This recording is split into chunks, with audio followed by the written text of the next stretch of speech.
Layered truth, living myth, and the path forward. Chapter 11. The Unified Map. Layered truth, living myth. An AMP. The path forward. Some say, I remember, make of it what you will. Some say the truth is singular, a fixed point waiting to be discovered, measured, catalogued, and agreed upon. Others say truth is relative, a shifting thing, shaped by memory, culture, and the stories we tell ourselves to sleep at night. I've walked long enough between machines and mysteries to believe neither view is complete. The truth, as best as I can tell, comes in layers. The problem with flat maps are comforting. They tell you where you are and where you're supposed to go. But anyone who's ever crossed an ocean knows flat maps lie by omission. They hide currents. They ignore weather. They pretend depth doesn't matter. So do most explanations of reality. When we flatten experience, labeling things simply true or false, real or imagined, scientific or mythic, we lose the terrain that actually shapes outcomes. The layers I've learned to walk over time, I've come to recognize at least 4 layers moving at once. The mechanical layer, engines, equations, hardware, infrastructure. This is where metal meets force, where things either fly or don't.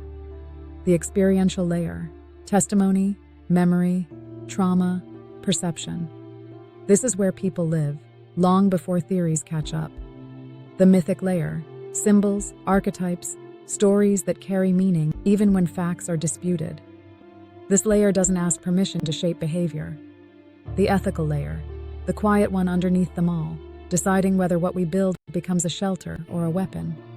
Most conflicts arise when one layer tries to dominate the rest. Why myths refuse to die. People ask why stories of hidden fleets, watchers in the sky, or beings at the edge of consciousness persist generation after generation. I don't think it's because people are foolish. I think it's because myths perform a function. They hold questions open when institutions are not yet ready to answer them. They give shape to intuition before language exists to formalize it. Dismiss them entirely, and they return distorted. Worship them blindly, and they hollow out reason. Treat them as living maps, symbols pointing toward unresolved realities, and they become guides rather than traps. The engineer's secret. Every engineer knows this, even if they don't say it out loud. No model is complete. No simulation captures every variable. Every system fails somewhere unexpected. Wisdom is not pretending otherwise. Wisdom is designing with humility.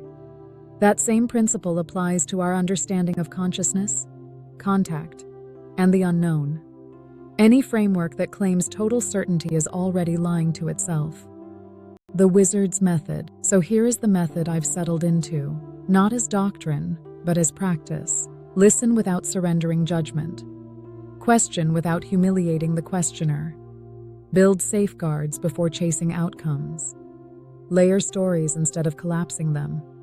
Above all, leave room for revision. I don't ask people to believe what I've written. I ask them to navigate it. The path forward. The future won't arrive as a revelation. It will arrive as a series of adjustments, policies softened, technologies restrained, stories integrated instead of suppressed. Contact, if it comes, will not be a landing on the White House lawn. It will be a slow recognition of ourselves, of one another, of the responsibilities that come with awareness. The final quiet. Some say the universe is waiting for us. Others say it's indifferent.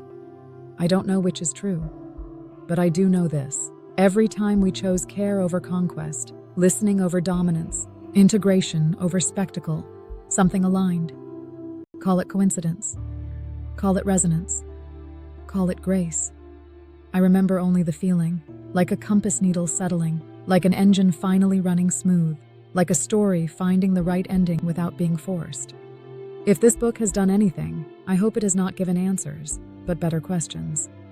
Questions asked gently. Questions carried responsibly. Questions that leave space for the human heart to keep up with the human mind. The map is not finished. It never will be.